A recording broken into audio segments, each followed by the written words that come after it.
We live in a world that's obsessed with pleasure. It's in our advertising, our apps, our conversations, even our goals. We say we want success, but what we really mean is we want the pleasure we think success will bring. We chase attention because it feels pleasurable. We binge content, food, relationships, and dopamine because it's easier to feel good than to feel deeply. But what if I told you this entire chase, this endless cycle of craving, consuming, crashing, and craving again was built on a lie? What if pleasure, as we know it, is not the highest good, but a kind of trap? A trap with golden bars, disguised as freedom. And what if the thing no one told you about chasing pleasure is that the more you chase it, the less of it you actually feel? That's the secret. Pleasure doesn't scale. Presence does. And that shift in perspective might just change the way you live your entire life. Let's break it down. At first, pleasure feels like power. You try something new: sugar, success, sex, validation, and your brain lights up. Dopamine floods your system. You feel alive. But here's the philosophical catch. The more you seek that feeling, the less effective it becomes. The ancient Greeks called this the Hedonic Treadmill, the idea that as soon as your desires are fulfilled, new ones arise, and you're back where you started. Pleasure becomes a moving target, and over time, you're not chasing joy, you're chasing relief. Relief from boredom. Relief from pain. Relief from the silence where deeper questions live.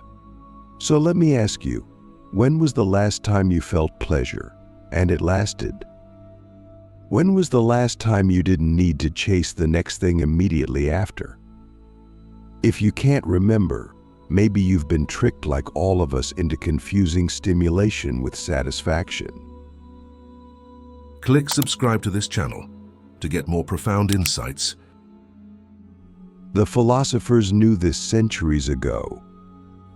Epicurus, the man wrongly associated with indulgence, actually taught that the purest pleasure comes from simplicity, friendship, reflection, freedom from anxiety. He warned against overindulgence because it numbs you to life's real joys. Buddha went further. He said that all suffering comes from craving, and that liberation isn't found in the pursuit of more, but in the discipline to want less. And yet here we are, in an age where you can summon any pleasure you want with a tap. But has it made us happier or just hungrier? Are we more fulfilled or just more distracted? And the deeper question is this: what are we distracting ourselves from? Because no one chases pleasure endlessly unless they're trying to avoid something. Something raw, something real, something in the mirror that can't be filtered or swiped away. Here's the hard truth that no one puts on a billboard. Chronic pleasure seeking is often a form of pain avoidance. We eat to escape anxiety. We scroll to avoid loneliness. We stay busy to avoid the existential silence that asks, who are you, really, when there's nothing left to chase? And this is where the philosophical stakes become life-changing, because when you stop chasing pleasure, the world doesn't get dull. It gets clear. You begin to feel again. Not just the highs, but the lows. And in those lows, you find meaning. You find truth. You find the parts of yourself you buried under the dopamine. And what you realize is this: some of life's most beautiful moments aren't pleasurable at all. Holding someone's hand through grief. Sitting alone in silence and realizing you're still whole.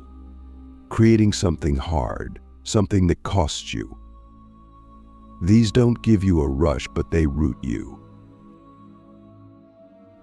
This is why the secret no one told you about chasing pleasure is that the more you run after it, the more it runs away from you. Because pleasure was never meant to be possessed. It was meant to be noticed. And noticing requires presence. It requires stillness. It requires you to stop treating life like a buffet and start treating it like a sacred meal. One bite, one breath, one moment at a time. That's how you reclaim your life from the chase, not by rejecting pleasure, but by redefining it. By asking what actually satisfies me, what fills me without draining me, what leaves me fuller, not emptier. And often, the answers aren't flashy. They're subtle. They're quiet. They're inconvenient. But they're yours. And they're real. So let me offer you a challenge. For one day, stop chasing. Don't reach for your phone in boredom. Don't escape into sugar, noise, or validation. Sit with what arises. Let the discomfort speak.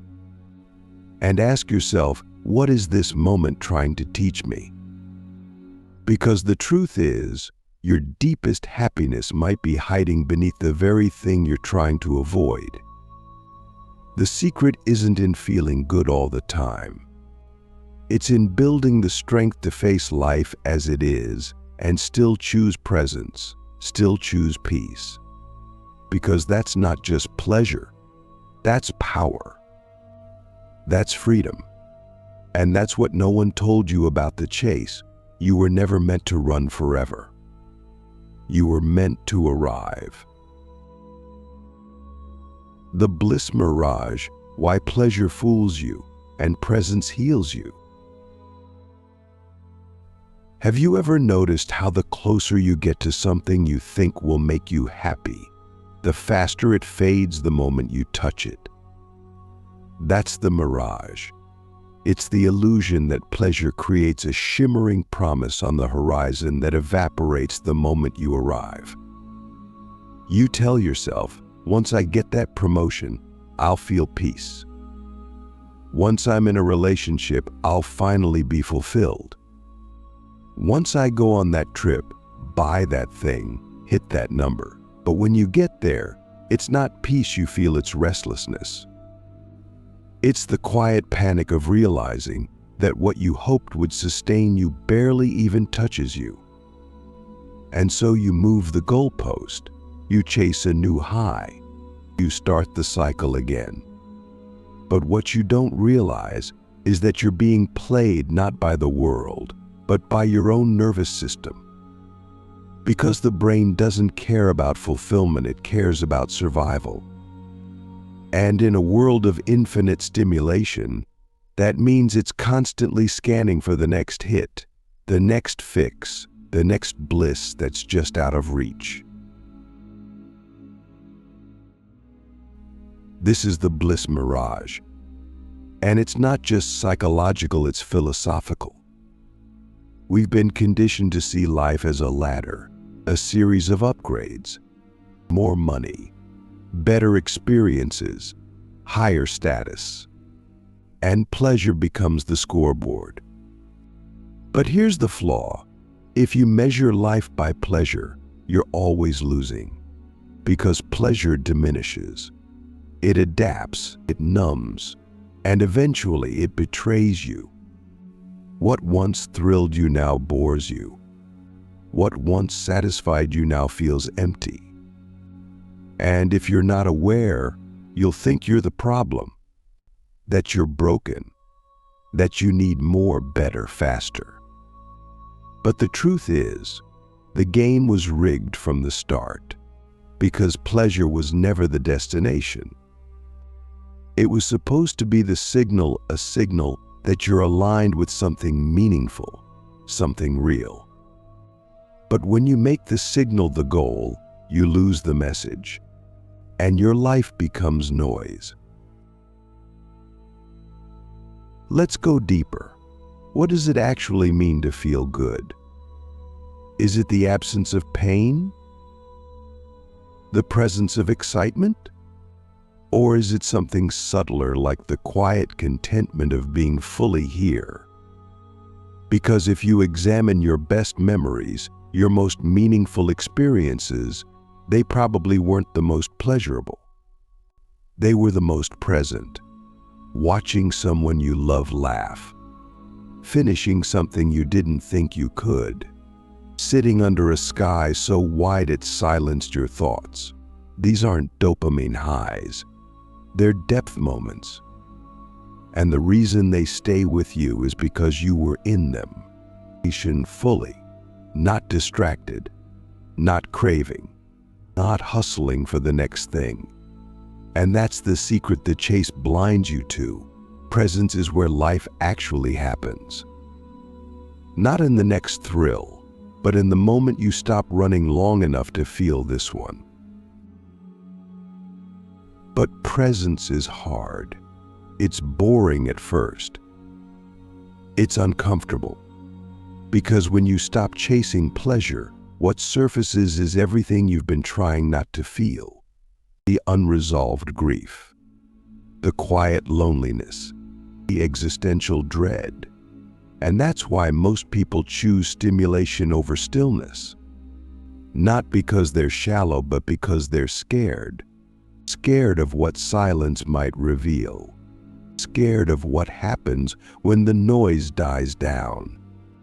But here's the truth that few will say out loud. What you're avoiding is the very thing that will set you free. Because when you face what's underneath the chase, when you sit with it, breathe through it, befriend it, you break the spell. You take back your mind. You take back your soul. And suddenly, you realize you don't need to feel good all the time. You just need to feel real. This is where the healing begins. Not with more pleasure, but with more awareness. Awareness of what actually nourishes you. Awareness of what's real and what's just a mirage. And when you cultivate that awareness, something incredible happens. Your definition of pleasure changes. It becomes less about intensity, more about intimacy. Less about escape, more about embodiment. You start to find joy in things that don't scream for your attention. A slow walk, a deep breath, a meaningful conversation. You begin to feel again, and not just the highs, but the full spectrum. And in that fullness, you find something deeper than pleasure. You find peace. Not the passive kind, but the grounded, unshakable kind that comes from knowing you're no longer chasing ghosts. So here's the invitation. Get off the treadmill. Just for a day. Stop trying to feel better and start trying to feel more honestly. Let go of the bliss mirage and ask yourself, what am I really searching for? What would it mean to live a life that doesn't need to be numbed, distracted, or constantly upgraded? Because when you ask those questions not just once, but every day, you begin to rewrite the script. You begin to live from the inside out. And that's not just a better life, it's a truer one. One that no algorithm can sell you. One that no addiction can replace. One that's yours, fully, finally, completely. Why real joy is quiet, the hidden power of choosing depth over dopamine. There's a kind of joy that doesn't scream. It doesn't flash or trend. It doesn't perform for the algorithm. It whispers. It lingers. It stays. And the reason most of us miss it is because we've been trained to only notice the loud things, the rush, the thrill, the spike. But real joy? It's quiet. It lives in the background of a well-lived life. It shows up when you're not trying to impress anyone, when you're not performing happiness, but actually experiencing it. And that's why depth, philosophical, emotional, spiritual depth is so powerful. Because depth doesn't compete with dopamine. It transcends it. It gives you something dopamine never can, a life that feels meaningful even when nothing exciting is happening. A life that holds you in hard moments and doesn't evaporate the second the stimulus fades. Let's be honest, dopamine is cheap. It's everywhere. It's the currency of the modern world. But depth has to be earned. It grows slowly, like roots. You have to sit with yourself. You have to listen when it's uncomfortable. You have to do things that don't give you that instant hit, like journaling when you'd rather scroll, like choosing a meaningful conversation over a viral video, like walking away from something that feels good but drains your soul. These aren't glamorous choices, but they're transformational. Because every time you choose depth over dopamine, you're rewiring your life. You're teaching your nervous system that you don't need constant stimulation to feel alive, that you can actually feel more by doing less, that you don't need to be entertained, you need to be engaged, present, rooted, awake. And here's the paradox: the deeper you go, the more joy you feel. Not the sugar rush kind, but the soul level kind.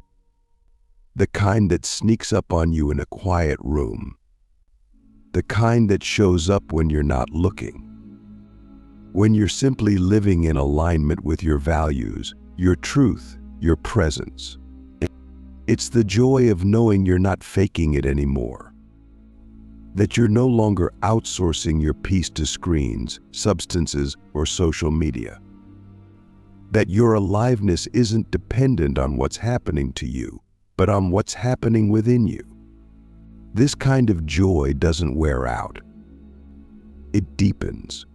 And the more you cultivate it, the more resilient you become. You stop chasing highs because you've built a foundation. You found a home inside yourself. So let me ask you, what if the most joyful version of you isn't the most hyped, most productive, most happy version?